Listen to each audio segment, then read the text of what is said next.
In terms of access and inclusion feedback for physical accessibility, Ramsden Park and Hawker Park redevelopments that I've been working with Honey on, they're going to start on Friday night with all of the incoming, outgoing. That's one of their quietest times, and it's going to be fairly intensive. I'm a Community Development Officer and I work for local government. My particular title is Community Development Officer for Access and Inclusion. Craigie Leisure Centre.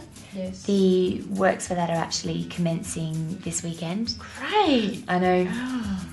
I had no real idea what local government did. To me, it really was rates and rubbish, but once I started work within the community development team, I became aware of just how much local government does and the amount of areas that we're involved with. I've always wanted to work with people, I guess, and I wanted to do something that was going to be helpful and, save the world, a little piece at a time, and what better place to start than your local community. So we're here at the front of this leisure centre because we're about to undertake a sort of medium-grade building project here. Why we're doing this is because we've had complaints from several customers over the years and a number of groups who have indicated to us that it's quite difficult for them to make their way safely into the entranceway. The paving that's here is actually quite uneven now. We've got a lot of cross slopes, so if you are using a wheelchair, for example, you can be coming up from the car park not only leaning backwards one way but also leaning off to the side. So we're basically going to be levelling the whole front of the centre here. Unfortunately, we are going to have to lose these 3 trees here because their tree roots are coming up and they're disrupting the surface area, and that's one of the biggest problems that we have. They are beautiful trees, but they're not significant. We had that assessed to make sure that there's no endangered species living in them, for example, and we will replant trees in one of our nearby locations to make up for that. Obviously, I work for local government. We are a bureaucracy and there's 100-odd pieces of legislation that we've got to comply with, so we do have a whole row of processes that we have to go through to accomplish things. Thank you. Bye. All right, well, good morning, everyone. Welcome to my Access and Inclusion induction. Access and inclusion is one of the major components of my role, so I am responsible for developing and monitoring and overseeing some of the implementation behind the city's Access and Inclusion plan. Everybody is going to be affected by access and inclusion issues at some point in their life, and that's why we should all be taking it very seriously. For example, you might have a sports injury, you've broken your leg, and that's going to affect you in exactly the same way as somebody who's been in a wheelchair because they were born without the use of their legs. Should we start just going through them one by one? Yeah. Yeah. Well, this meeting is the assessment panel for the community funding program. We're looking at 4 applications that have been submitted under our Arts and Cultural Development Fund. What were people's thoughts on whether they met the council mission and strategic objectives? I thought definitely. Yes.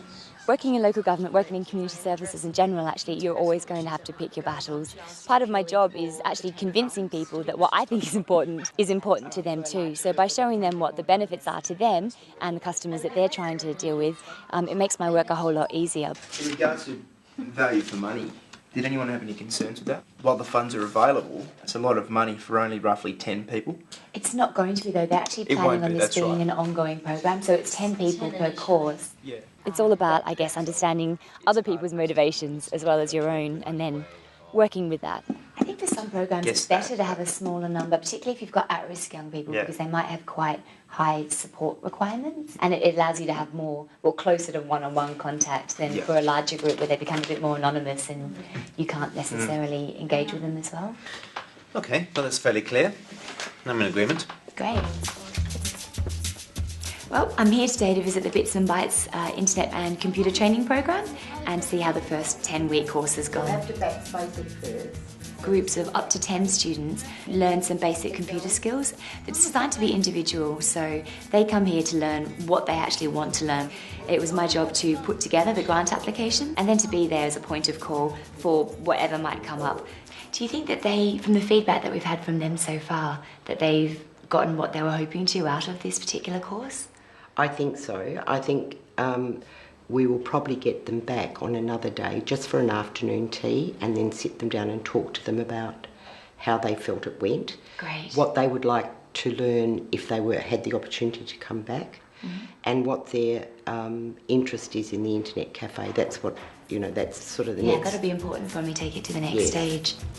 Now we'll get a brush.